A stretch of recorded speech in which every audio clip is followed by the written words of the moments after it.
There's a whole lot of rah-rah out here in these YouTube streets about Dr. Umar Johnson, his tendencies, his behaviors, and his whereabouts. So I have a question for you. Is Dr. Umar Johnson a black messiah or a megalomaniac? The black community wants to know. Okay, so here's the question. Who is Umar Johnson? I first began following Umar Johnson on YouTube at the request of my brother, who had become a fan of Umar's parent advocate rhetoric. So we have a baby in our family with special needs. So my brother was listening intently to Umar's instructions on how to advocate for his son. Umar had published the first edition of his book, or the only edition of his book, The Psycho-Academic Holocaust, the Special Education and ADHD Wars Against Black Boys. And YouTube was one of the platforms he used to promote the book and to drum up interest for speaking engagements, etc. Now, I have to say that as an educator, I was impressed. I was impressed by how much he seemed to know about the darkness of the special education system. And he seemed to have an authentic commitment to helping unsuspecting black parents to navigate that system, and equipping them with the necessary terminology, which is extremely important, and tools that they would need to advocate for their children successfully. I'm sure what I liked most about Umar was that he would take calls during his lives, and he'd give parents an opportunity to question him about specific problems they were having, with the special education system. He'd answer their questions and then give his personal phone number for parents to come call, him directly for detailed help. Now, I'm sure eventually they will pay a fee, if a case begged too much detail or attention, but still, he was giving them an initial consultation for free of charge. How do I know that? Because my brother spoke with him directly. He called that number and Umar answered the number, and he did give him some direction for dealing with his child that he did not have before. I thought that was commendable. Once I began to follow Umar on YouTube, I began to recognize him from somewhere. I'm looking at it. I thought, I know this guy from somewhere. And then it hit me. He was one of them brothers from the Hidden Colors video series.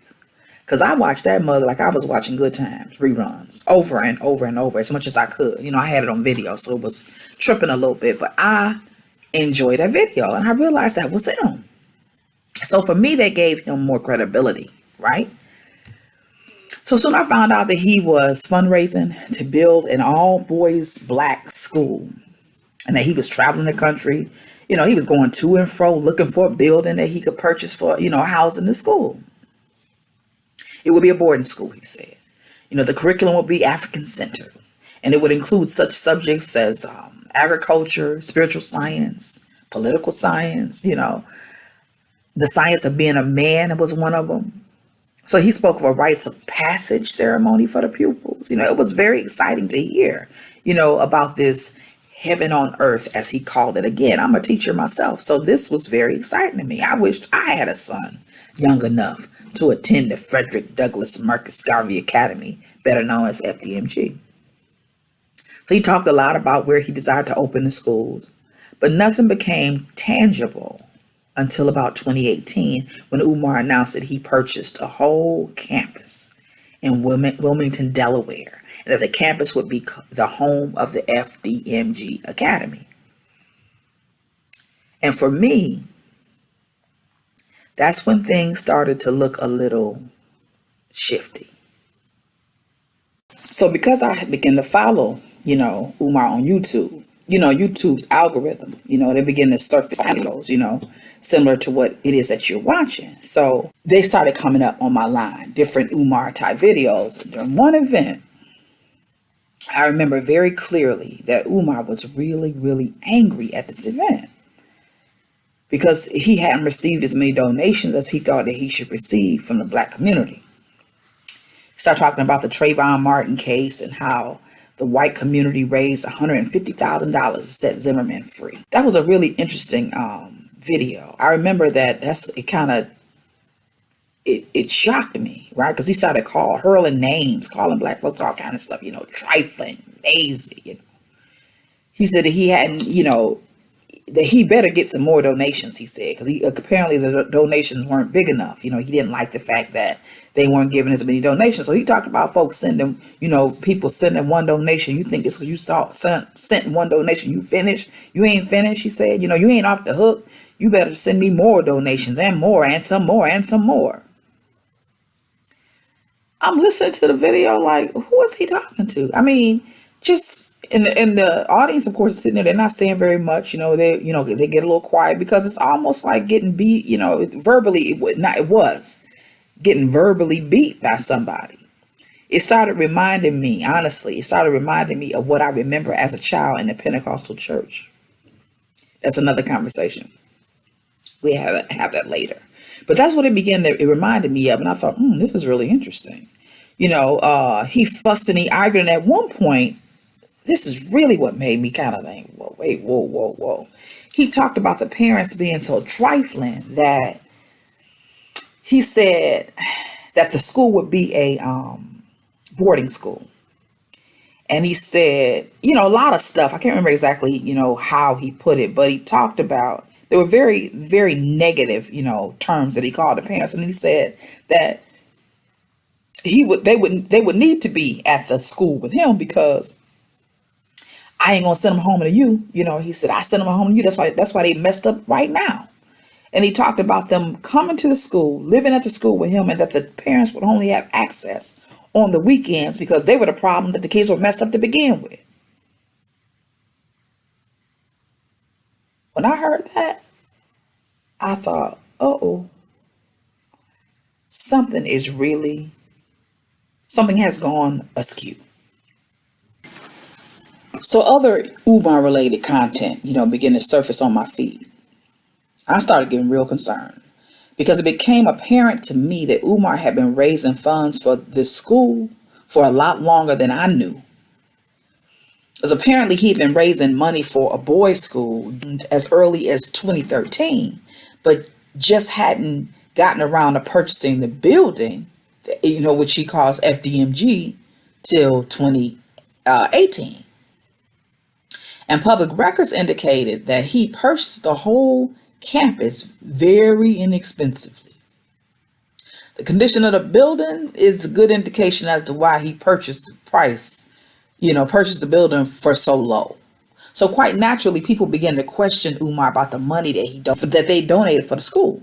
And at the time of the making of this video, the school has yet to be. It's still, a heap of abandoned buildings, basically.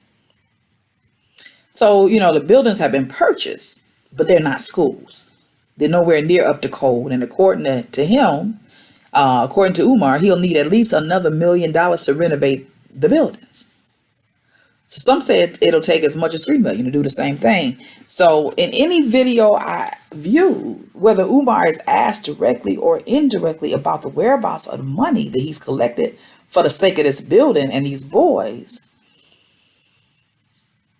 he is very combative, very dismissive, sometimes abusive, and definitely indignant about being questioned about where this money has gone. So the conversation is, okay, you purchased the building, but you have been collecting money for so very long that by now you should have anything you need to renovate the building. But Umar is not talking about that money, and he doesn't want anybody else to talk about it, or he doesn't seem to want anyone else to talk about it. So in the other videos, I witnessed Umar requesting money in advance of several projects. Right, one was a documentary that was supposed to come out. There's another YouTuber named Lennon Honor who has some really good information, so you might want to check him out. But what's really interesting is that Umar had been talking about this documentary for years, and Lennon Honor ended up making a shockumentary. But the shockumentary was about Umar and his behaviors. Right. He also talked about a Black Parent Advocate Handbook, I think it was, And as of the making of this video, that book is now released, but it's been in the making for a very long time, and it's just been released like in the past weekend, I think last weekend. But he's collected a lot of money for pre-orders for that book for a very, very long time. And it almost looks like, I can't say this for sure, but it almost looks like the reason that he went ahead and pressed that book is because there are YouTubers like Lennon Honor, Anti-Afro Svengalis, and a few others have been really exposing a lot of things that just don't seem right, that just don't add up. There was also going to be a conscious music CD that he talked about for a very long time. He's raising money for that. That hasn't surfaced. The shockumentary hasn't surfaced. And of course, for, well, it looks like as early as 2013, or maybe even a little earlier, he's been raising money for this school. And just got the school recently, of course. And let me take that back. He's been raising money for a school and only has a building, a campus of buildings that are in a horrible condition. So there were many videos and receipts that brought to light questionable incidents. Like there was one about a stripper. Apparently, he has claimed that he has a particular type, and of course that type is natural, that the woman has to be completely natural. But there was an incident where he was involved with a blonde-haired stripper with receipts that are all over the internet. There's been question about his erratic behaviors, erratic fiend-like behaviors. In many videos, this has been as of late, maybe in the past year and a half or so, he's become very unkept sometimes. His behaviors are very erratic. In many of them, he looks very disheveled. In many, he's sniffling and blinking, and, on one that I saw, he's like sitting on the rock that he had painted or was painted for him at FDMG. Or maybe he was in a cemetery at this one. Anyway, there's questions about him smoking. And he's in a cemetery actually in this one. Saying, he's smoking, but clearly he's answering some questions that have been around on the internet, because he wants to say that while I'm smoking is a Black and Mild, but it wasn't that brand, it was some other brand, but I'm not smoking anything else. That's basically what he didn't say it, but that's what I know, that he was answering some other videos. Constant begging, in some videos. I mean, constant, like he never lets up from begging for money, never lets up, always begging for money.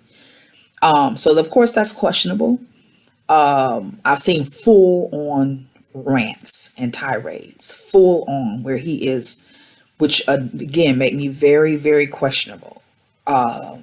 Using language that you would never expect a professional to use ever, and if so, you would expect it to be in the privacy of your own home. But he is going off on some YouTuber named SETI, and going off on the guy. When I say going off, I'm talking about using some language that I won't even use. And sometimes there's nothing like a good F-bomb. You can need to set one off in order to set it off. But some of the stuff that Umar was saying, I won't even say it in the privacy of my own. I won't say it. I'm telling you, it's horrible. Cursing like a sailor. So he's going off on SETI in one video, going off on, I can't think of his, Tyree or something like that. Anyway, he's the guy who was also a contributor, or maybe even the creator of the producer, maybe, of the videos, the conscious videos that I mentioned earlier. I can't think of what they are right now. But just going off on him, and then there's some videos of him straight making threats on some YouTubers that have brought to question and brought to light some of his behaviors and some of his dealings. I mean, bodily threats, calling on to pull up team, and just stuff that really made me stand back and say, oh, wait a minute. At one time, I honestly felt like Umar was probably the next Malcolm X, the next definitely the next Pan-African to watch. You know, there's some videos of him calling for the murder of 10% of black boys, you know, and I know that sounds really outlandish, but I did see that video where he's saying that, you know, we won't be able to save all of them, that he can't psychologize, I think is a term he used, all of these black boys on the corners, on the streets, whatever. Some of them, he said, you got to put them to sleep, because you wouldn't be able to reform them, or he wouldn't be able to reform them. So there's some videos about his living conditions where there's one where he makes a mistake and turns the camera over, and you actually see his living conditions, which are, you know, yeah, just not what you would expect at all. I mean, total chaos when the video flipped by mistake. So that's there. And then, you know, there's some questions about whether or not he's homeless, because at some point, you know, at some point he's walking around. One YouTuber called him Dora the Explorer, because he's walking around Philly with a backpack as if he has nowhere to go. You know, he did that for a while. I'm not sure if he's still doing it as of today, but he was doing it. And, you know, he's sitting in random cars making videos. One YouTuber said that they had proof that he was actually in a, what do you call it, a junkyard, you know, using cars, spending a lot of time in cemeteries, you know, I mean, literally lots of time in cemeteries, you know, very interesting. It's almost been like Carmen Sandiego, you know, where in the world is Dr. Umar Johnson? Where in the world is Dr. Umar Johnson? Okay, I'm being a little silly, but it's almost like that. They wonder where he is. You can't. Sometimes you don't know. You know, he shows up in spots you don't expect, and then some places you expect to see him, he isn't. Like for instance, for the book signing, he was supposed to be some places that he put on a list to be. You know, in Chicago somewhere, and restaurants and other places. But the point is, YouTubers and influencers that have been following him and who see a need to expose his behaviors have been calling ahead to different places to get some of those engagements shut down because they don't believe that he is legitimate. Just recently, this past week or a week or two ago, it was kind of funny to me that he was scheduled to do his book signing in Chicago at a place called Yassa. It's an African restaurant, and so some YouTubers and influencers called ahead to see if he was going to be there, because they had organized to shut a lot of his engagements down because of the questions, you know, the questions they have about him. Anyway, it worked in a lot of places, but this Yasta restaurant act like they didn't know what they were talking about when they called and said, yeah, you know what? No, I don't know what you're talking about. Or they could never get a definitive answer, but it looked like they had shut the engagement down. And then Umar shows up at Yassa restaurant, but they don't find out until I think the day after, because stuff wasn't posted until the day after that they actually had the book signing at Yassa restaurant. So it was almost like, I started laughing. I said, it's like an episode of Where in the World is Carmen Sandiego? It's Where in the World is Umar Johnson?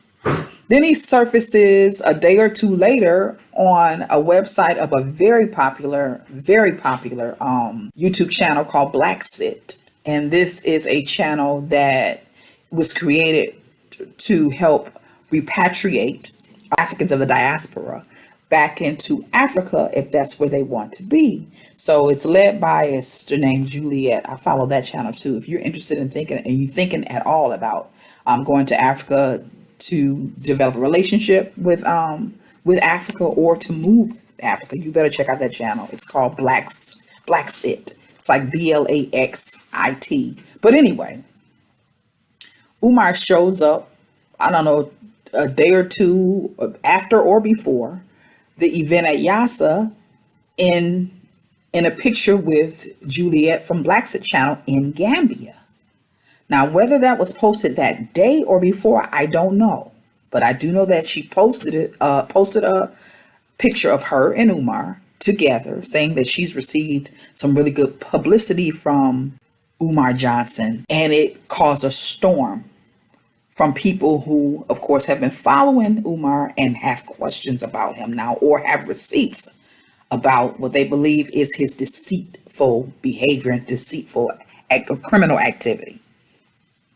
So it's been really interesting how much stuff has been surfacing about Umar Johnson. There's consistent and public record of him being in child support arrearage on a regular basis, like regularly, so that's an issue. And then, I'm just going to stop right there because I could go on about things that I've seen since I began to follow him. But now there are also videos of folk who love Umar Johnson, who praise Umar Johnson. So I saw videos of people who were taking classes with him. For instance, I can't remember the name of the class, but he had a name for the class because he talked about it. But there were people that had taken class with him, and they were having kind of like a celebration after the class was done. I remember him saying that the year had been a strenuous year for him, but that he appreciated their persistence with the class and their, activity in the class. But these people clearly praised Umar for his knowledge and his commitment to teaching them. I'd also seen at least two interviews where he was interviewed on the Breakfast Club, and not as the donkey of the day. He was clearly respected on the Breakfast Club. And I think Charlemagne say that Umar Johnson interviews are always the most viewed videos on their site. So it's not like people don't want to hear what he's saying or he doesn't have a contribution.